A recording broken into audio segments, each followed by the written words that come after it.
pequeñita, tan frágil, alcanza a entender la grandeza de estas palabras, podemos pensar, por un segundo medita esto. ¿Qué amor nos ha dado el Padre? ¿Qué amor nos ha dado el Padre? Que esa comunión y esa delicia eterna que tenía el Padre con el Hijo, tuvo a bien sacrificarla para enviar a su Hijo a morir por nosotros los pecadores. Nunca había sido separada esa Trinidad. Era algo, su relación es deleitosa. ¡Qué amor de Dios!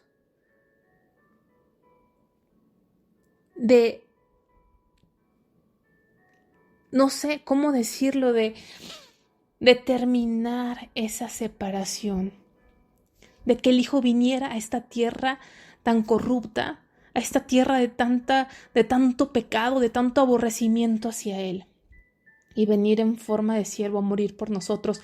Y no nada más eso, sino que cuando esa delicia, el Hijo de Dios fue puesto en esa cruz, no nada más fue un dolor y un sacrificio, que la muerte de cruz es una muerte sangrienta, es una muerte horrible, pero no nada más eso, sino que todas las enfermedades y todo el pecado fue puesto sobre Él.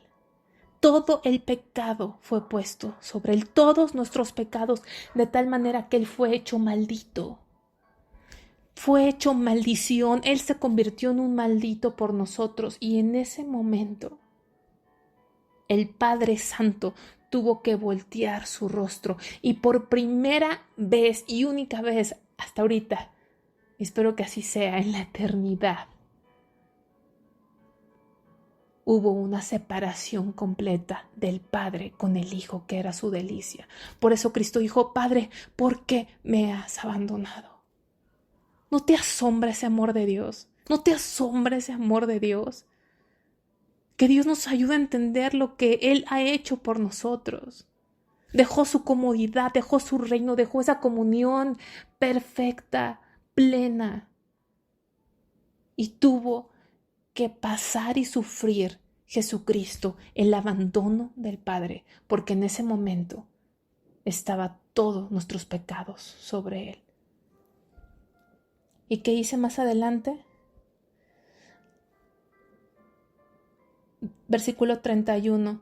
Me regocijo en la parte habitable de su tierra, y mis delicias son con los hijos de los hombres.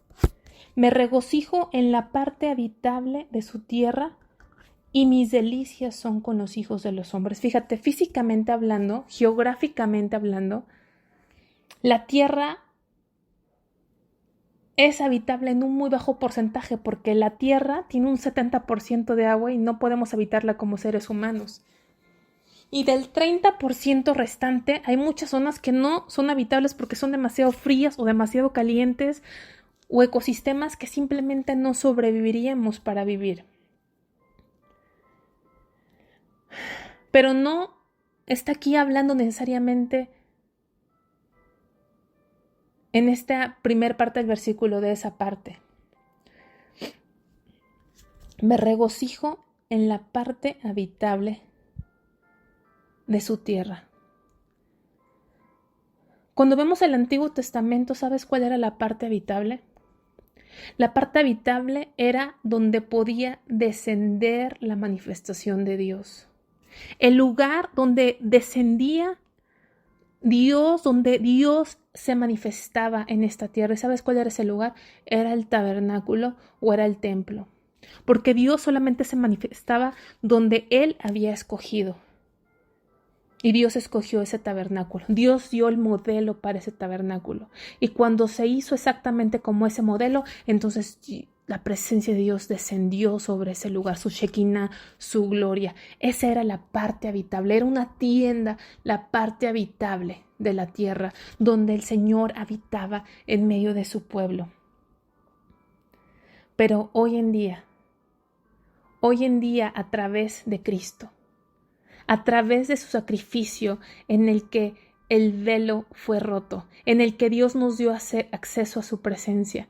Entendemos por la palabra de Dios que Dios no habita en templos hechos de manos de hombres. Dios no habita en estructuras físicas, no habita dentro de cemento, no habita dentro de madera. Podemos ver muchos templos donde hoy se reúnen y adornan muy bonito, y ahora que está de moda que las lucecitas y que los efectos, qué bonito se ve.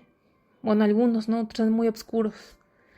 O las iglesias tradicionales que tienen unas estructuras de arquitectura tremendas, ¿no? Impresionantes. Pero ¿sabes qué? Aunque se hayan tardado siglos, aunque se hayan gastado millones de dólares, ahí no habita Dios. La parte habitable hoy en día para Dios, donde Él habita, es en los corazones que le abren su vida, los corazones que se abren a Dios.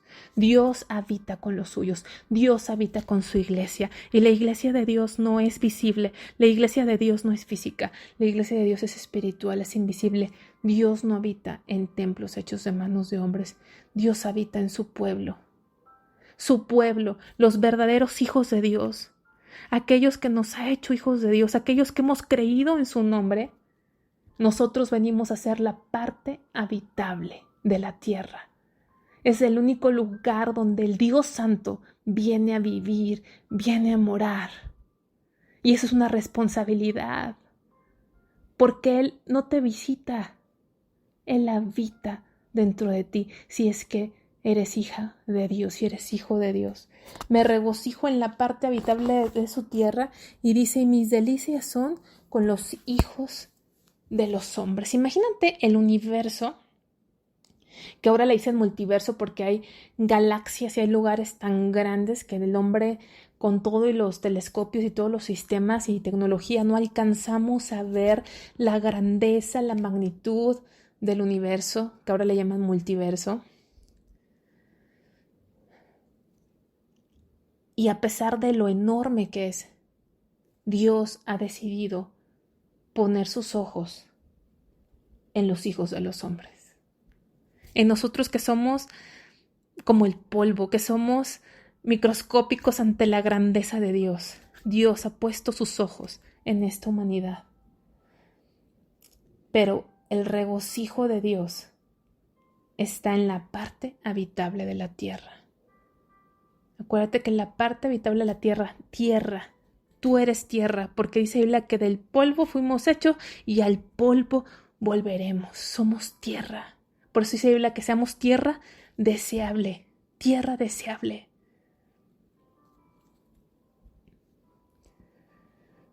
Qué hermoso, ¿no? Me regocijo en la parte habitable de la tierra. ¿Tú quieres ser esa parte donde habita Dios?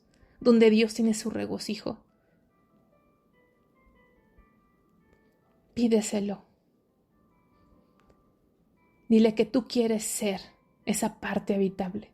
Esa parte, esa porción de donde el Dios del universo viene a morar, donde la sabiduría viene a ser habitación.